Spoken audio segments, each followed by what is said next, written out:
Benjamin Feff, professeur d'histoire géo au collège Victor Schœlcher. Donc le projet qui a été mené cette année, on a commencé à concerner deux classes de 6e. Le premier projet portait plus sur de la géographie, je reviendrai après sur le contexte, portait plus sur de la géographie avec une de mes classes, et le deuxième plus sur de l'histoire. Alors ici, donc, au collège Schœlcher, on est en réseau d'éducation prioritaire renforcé, en REP+.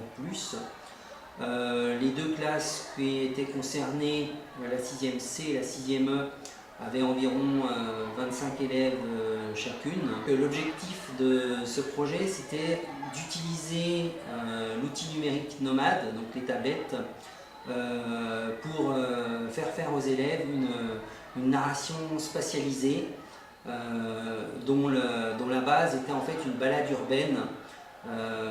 Alors pour le premier projet, c'était à la fois dans le quartier de Confluence à Lyon, donc là en géo, et puis pour le deuxième projet, c'était plus pour allier en fait le chapitre sur les Romains avec les débuts du christianisme. Et donc on a intitulé cette balade urbaine qui a été faite sur les traces des premiers chrétiens. Concrètement, avec les élèves, nous sommes partis dans la ville. Nous avons effectué un circuit avec les tablettes numériques. Il y a eu une géolocalisation avec les tablettes. On a expliqué on a expliqué aux élèves le fonctionnement des tablettes à l'aide des satellites, le fonctionnement d'un GPS, d'où ça venait, à quoi ça servait. Et donc les élèves ont pu, grâce à leur tablette, voir la trace qu'ils laissaient dans leur parcours. Ils ont également pris des photographies sous différents angles, en se posant la question évidemment de comment on prend un monument, d'où on le prend, qu'est-ce qu'on cherche à faire apparaître sur la photographie donc pendant la sortie. Et de retour en classe, eh bien, nous avons traité donc, le matériel récupéré avec les tablettes. On s'est servi en classe d'un seul logiciel, c'était TourBuilder. Et donc on a repris la trace avec Oryx Maps, la trace qu'on avait dégagée avec les tablettes. Et à l'aide de cette trace, les élèves ont essayé de repérer les photos qu'ils avaient prises sur leur parcours. Ensuite, ils ont dû essayer de retrouver donc, les monuments qu'ils avaient photographiés, de les remettre dans un certain ordre et de se repérer. Donc une première phase de repérage sur une carte à l'aide de la trace.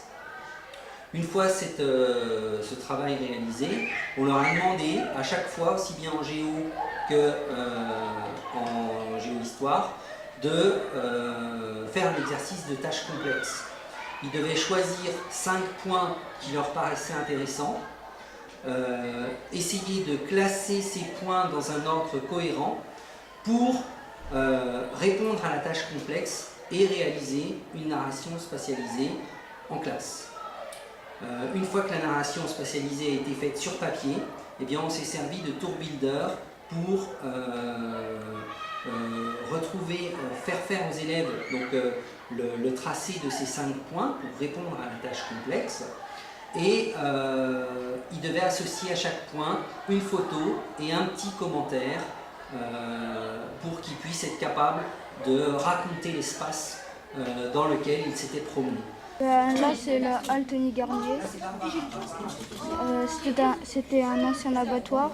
Aujourd'hui, c'est la deuxième plus grande salle de France. En 177 après Jésus-Christ, moi, Juliette chrétienne, je vais vous raconter cette journée où Saint Valentin allait se faire tuer. Va se faire tuer. Donc ce qui a eu comme, j'espère, comme conséquence positive, de faire à la fois travailler sur l'espace vécu, sur la cartographie, sur la perception de l'espace, sur comment est-ce qu'on prend une photo, un monument en photo, qu'est-ce qu'on veut lui faire dire, et à la fin, quelle interprétation finale, quel récit, quelle cohérence on peut donner à ce qu'on a travaillé en classe. Moi j'ai accompagné Benjamin tout au long du projet, à la fois pour lui permettre d'être un support technique, et donc il m'a d'ailleurs conduit à justement former les élèves à l'application RuxMaps utilisée notamment dans le cadre de la géolocalisation. Moi ce qui m'a frappé notamment c'est la capacité des élèves à s'emparer de manière assez positive, notamment de l'application de géolocalisation, dans la mesure où ils ont tous réussi à tracer et à prendre des photographies, souvent très pertinentes d'ailleurs. Nécessaire d'écriture sous forme un petit peu de storyboard pour reprendre sur du papier, pour d'abord construire le parcours et le récit, et puis ensuite repasser sur l'outil numérique pour arriver à le mettre en œuvre. J'avais mis l'ordre de là où je vais visiter. Là je fais le texte. Tu fais le texte, tu racontes l'histoire de ton personnage qui parcourt ces lieux. Et alors quels sont les lieux qu'il va visiter ton personnage? Au début il va voir la fontaine de Claude. Et ensuite, il va aller à la stèle de Lucius Munatius Plancus. Et qui a posé d'ailleurs des questions pour eux, de quelle photo je choisis, mais qu'est-ce que je raconte sur ce lieu à ce moment-là, mais où était le bâtiment, alors ce qui oblige parfois pour certains, soit à les géolocaliser grâce à l'adresse, soit parfois à les reconnaître par leur forme. Moi, je pense notamment sur Confluence, où certains cherchaient Euronews, qui se caractérisait par un bâtiment vert, un cube vert à repérer dans Google Earth. Donc, on arrivait par la forme à le repérer, qui posait des questions de fonction. Je pense que beaucoup ont emmené le maire de Yokohama manger à la brasserie Georges, mais qui questionnait sur à quoi sert ce lieu dans le territoire. Donc moi je trouve qu'il y a eu un gros travail du coup de la part des élèves, à la fois d'assimilation, mais aussi avec les outils numériques d'appropriation, mais qui ne peut se faire aussi pas seulement avec les outils numériques, mais qui nécessite aussi un travail papier.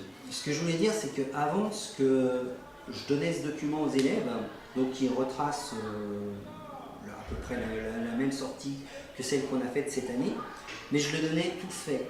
Le tracé était déjà prêt, les photos c'était moi qui les avais prises, et donc c'était un document de synthèse que j'avais réalisé moi-même. Voilà. La différence, c'est que là, c'est les élèves qui ont réalisé ce document. Et enfin, ça a donné vraiment du sens pédagogique, puisque les photos, la visite, la trace ont été reprises après dans un exercice de tâche complexe, de narration spatialisée, où là, l'élève a dû se remémorer un petit peu les lieux qu'il avait visités en les organisant, soit pour organiser la visite du maire de Yokohama dans le cas du quartier de Confluence, soit en imaginant la journée d'un chrétien ou la journée d'un romain en 177 après Jésus-Christ, c'est-à-dire la date où Blandine a été exécutée dans l'amphithéâtre des Trois Gaules à Lyon. Comme ce jour-là, il faisait très beau, je me suis dit que j'allais aller visiter cette grande ville. Le matin, je suis allée au théâtre Romain de Fourvière pour regarder un spectacle. Ensuite, je suis allée à Belvédère de la baie, la rue, pour manger devant une belle vue. Après avoir mangé, je vais au terme du lieu pour me laver et me détendre. Alors, moi j'ai noté aussi quand même qu'on avait quand même rencontré quelques petits obstacles dans le travail, alors qui ne sont pas d'ailleurs liés finalement à l'outil numérique, mais qui sont plutôt liés parfois à la capacité finalement racontée, dans laquelle il faut utiliser parfois du vocabulaire. Et on sent bien que pour un certain nombre d'élèves de ces classes de 6e, les mots sont compliqués à trouver pour justement raconter le parcours et parfois aussi du coup justifier le choix du monument qui avait été choisi pendant le parcours. On a un vocabulaire sur tout le champ lexical du déplacement qui est très limité, les verbes venir qui reviennent sans cesse, ou aller qui reviennent sans cesse. Pour tout ce qui est de justifier les bâtiments, on a beaucoup de « ah bah ça m'a plu, il est beau, je trouve ça bien », mais on a du mal à aller un petit peu plus loin avec un vocabulaire, des adjectifs plus élaborés. Alors moi, ce que j'ai trouvé aussi porteur dans le travail, c'est le travail de co-construction qui a été mené à 2 enseignants et qui permet à la fois pour l'accompagnateur que j'étais d'avoir aussi des temps d'observation du travail, et puis peut-être pour toi. Et puis aussi, moi j'ai trouvé qu'il y avait une transversalité, il y a eu des regards croisés entre le professeur de lycée et l'enseignant de collège qui était vraiment très intéressant. Et très, très riche aussi du coup dans la construction des activités, y compris je crois pour les élèves, parce que je crois aussi que pour eux, avoir la présence d'un professeur du lycée qui est juste à côté, hein, parce que j'enseigne dans le lycée qui est à 3 minutes du collège. Ça sensibilise aussi, voilà. C'est important pour l'orientation. Je rappellerai aussi quelque chose qui paraît évident, mais à notre niveau, quand on travaille à deux, c'est toujours beaucoup plus facile et plus enrichissant que quand on travaille tout seul. Disons que j'avais jamais travaillé avec des tablettes. Voilà. Moi-même, je n'avais jamais vraiment manipulé de tablette. J'ai trouvé que c'était assez intuitif hein, et qu'on prenait quand même relativement bien en main, aussi bien RuxMaps sur les tablettes que TourBuilder en classe. Par contre, faut quand même être conscient qu'en collège, au niveau des réseaux, au niveau matériel, on a des conditions d'exploitation du matériel numérique qui a été prélevé qui sont difficiles. Moi j'ai trouvé que déjà les binômes qui se sont constitués, puisque les élèves avaient une tablette pour 2, étaient assez originaux et assez inattendus. À savoir que des bons élèves se sont mis avec d'autres moins bons, les ont aidés à prendre les photos.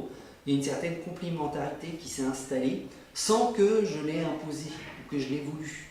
Et à noter aussi hein, il y a une motivation aussi hein, dans la mesure où par exemple au départ on n'avait pas prévu qu'ils réalisent chacun on avait prévu qu'ils réalisent des tours, des narrations par binôme.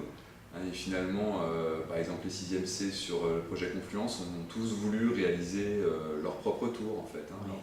leur propre narration. Puis de la curiosité par rapport à l'outil. Voilà, les élèves qui s'étonnent quand on traverse le pont Raymond Barre, qui n'apparaît pas sur Google, voilà, ils s'étonnent d'être sur l'eau. Et la responsabilité aussi, je crois quand même qu'ils ont eu la tablette en responsabilité pendant toute la journée. Ben oui, il n'y a eu aucune dégradation, un certain respect, une reconnaissance aussi. C'est important, on est face à des élèves qui demandent la reconnaissance peut-être plus qu'ailleurs, voilà, et qui ont été contents de travailler avec ça. Les parents, hein, à noter aussi que j'ai eu des parents, Lyon Parents Prof, qui m'ont dit ah, c'est vrai, à Schœlcher, vous travaillez avec des tablettes, ça ne se fait pas ailleurs. On le sait qu'il y a des tas de choses positives et intéressantes qui se font au niveau de la pédagogie dans votre établissement.